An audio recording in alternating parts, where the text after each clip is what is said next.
going on, guys? Junior's Fishing Company with another chatterbait. Again, just an original Z-Man chatterbait. $6, I think they might even be less. This one is obviously chartreuse. I'm having a hard time with the lighting getting this to not, you can hardly even see it because it's a super bright chartreuse. It's like a really, really bright yellow. But it's going to be pretty similar to that shad pattern one that I did the other day, and it's going to be a similar build, just different colors. So I've got a chartreuse head, and I figured I would do a chartreuse and a little white body, and then I'm going to do white Titan dub, but I've actually blended in a little bit of ripple ice fiber in the head, so it'll be just a little chartreusey in the head too. These little stacks that I'm going to be putting on are Nightmare Musky Flies Flash and Fiber, Holo Flash and Fiber, and there is a difference. This is Flash and Fiber, this is Holo Flash and Fiber. You can see just how big of a difference there is, but I like them both. And then I put in a little white SF blend and just a little bit of Big Fly Fiber and white. So I'm going to put down just a little stubby part here first. I'm going to put this down. It's just a tiny little bit, just to make sure that there's some body about half of the bait or more. I just want to make sure that it doesn't, with the dubbing head, I don't want it to be a big dubbing head and then drop super sharp off. So I'm just going to put in a little bit right at the bottom, just to, or bottom first, just to make sure that it doesn't get too thin where I want it to be a little bit thicker, but I want this to be a thinner bait. I don't want it to be some bulky monstrosity of a bait. The chatter takes care of itself. I don't want too much going on here. So I'll get that wrapped on. And the tough thing about these baits, these chatter baits, is that there's a bait keeper on them, and so you got to file them down. But even when you file them down, you might be able to see there's still a bump right here from that lead, and I'm not going to tie on that. So that's why I'm going to put down another little stack down here, and then there, right in between here, I'm going to put my last one and my dubbing. Just because I don't trust really wrapping on that. I could build up a big thread bump too, but I mean, you can do whatever you want. So this first one is going to be longer than any of the others, but I'm going to tie it in similar to what I did before. I'm going to tie it about 60-40, and then I'm going to wrap these back. So these stacks are actually pretty thin. This is pretty wispy. I just wanted to make sure that my length is good to about my brass. That's a pretty standard measurement. One side of these brasses, maybe a little bit longer. It always ends up being a little bit longer than you think too. Get that wrapped down and just push it, and this stuff is going to get super tangled. So you want to make sure you've got a comb at all times. Get that wrapped around.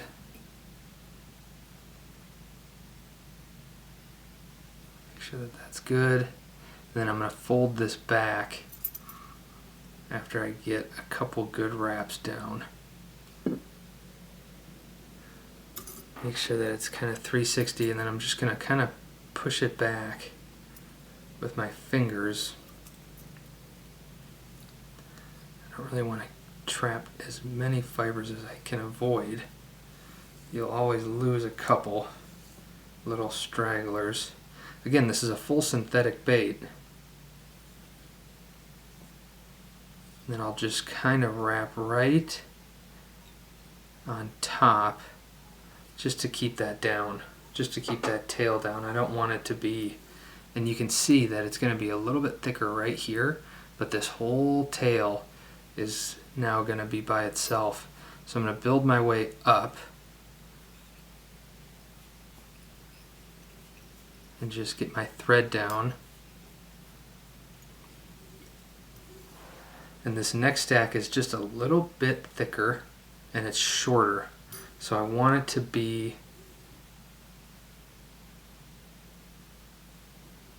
maybe a little bit longer on this side. You can see I want about 60-40-ish, because if I do 50-50, then this is just going to come down to here and it's going to create some inconsistencies in the taper. So I'll get that down. I'll work my way kind of in the middle.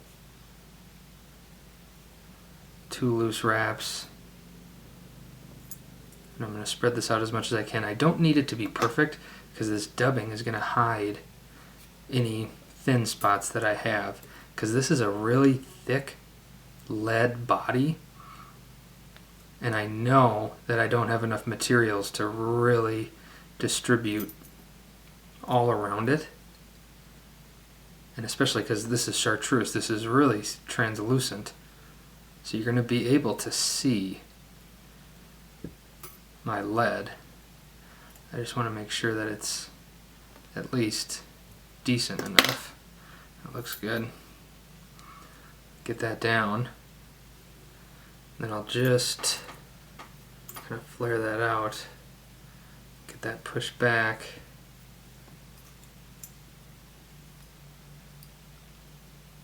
I can just push down right there. There's a couple stragglers. Make sure that that's down. I might put a little super glue right here, but you can see now when I put my dubbing down, hopefully that dubbing sits right up here. And when you get this wet, hopefully there's a nice little taper to it. So this Titan dub, while I'm letting this glue dry, I've got, same as I did last time, because I want a little, there's a little bit of white in here, but I want a white head. And I'm going to put some eyes too. So I've got the white and bloody baitfish Titan dub, and in both of them I put a little bit of ripple ice fiber chartreuse just to add a little bit more brightness to this bait, because it's going to be a super bright bait. That should be good enough. So you got to remember it's going to swim like this. So this is going to be the top. Maybe I'll just do the top first. The top is going to be my white, and there's a little bit of that chartreuse in there. And I'm going to go, maybe I'll restack these ripples. I'll put it down. This is super long dubbing. Split this a little bit for my hook.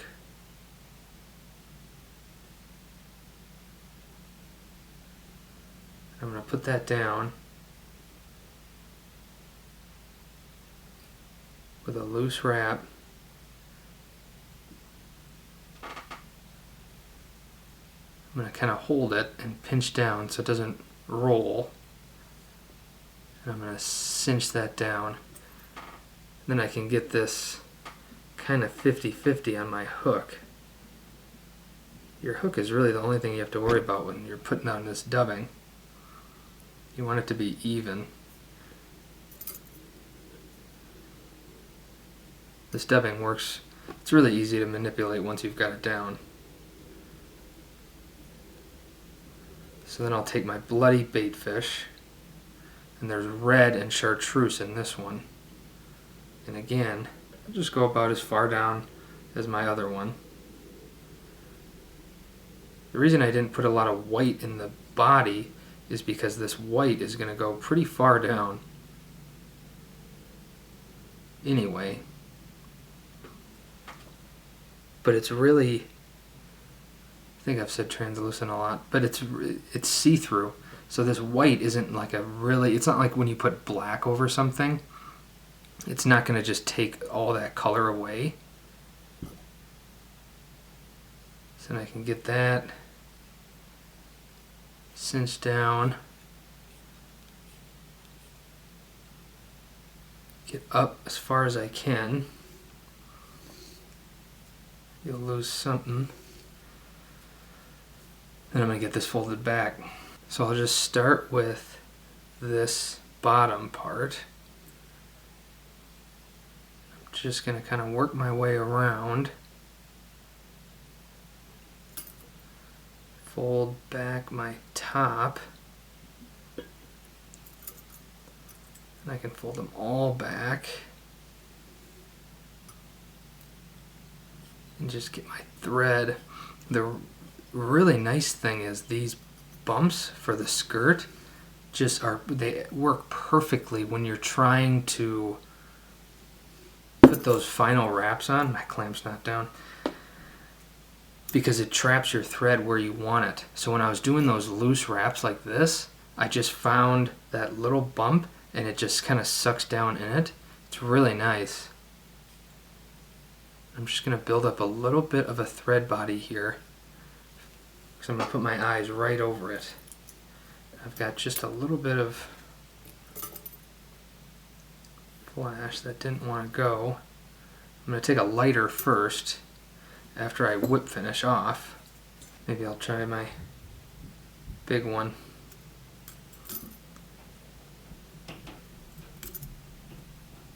Three turns should be good. Whip finishing is always tough on swim jigs and stuff, chatterbaits, and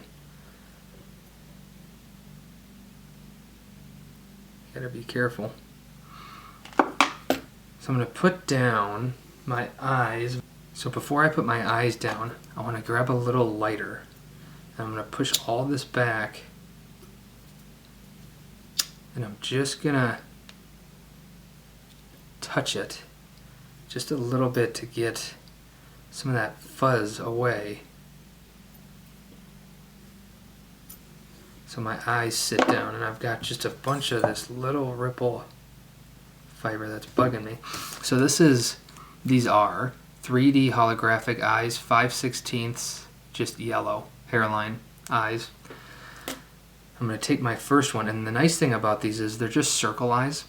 On those living eyes, there's kind of a point that you want to make sure that the point goes out if you're that picky.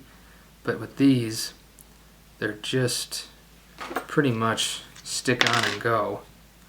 Get a little bit of, this is just Loctite gel. So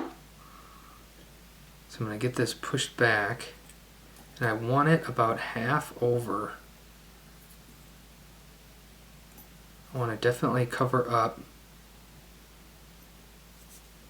my thread a little bit. Push that back just a little. And then I'll kind of form a little head too. So I'll take my second one. And they don't have to be perfect, because this super glue, once it's dry, good luck. And it's super sticky. I know a lot of people will use UV resin and stuff like that, but I don't want that head to be too affected by all that UV and stuff. So this is kind of just to put it down and hope for the best. Doesn't look too bad. There's just a little bit of glue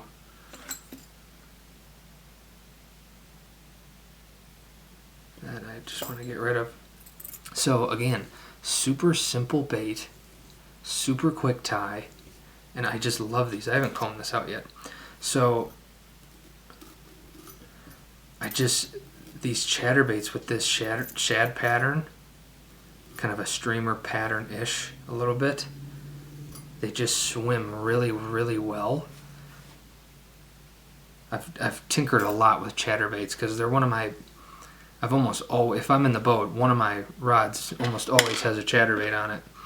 But a nice little chartreuse, really bright bait, be seen from a mile away. Junior's Fishing Company, juniorsfishing.com. See you soon.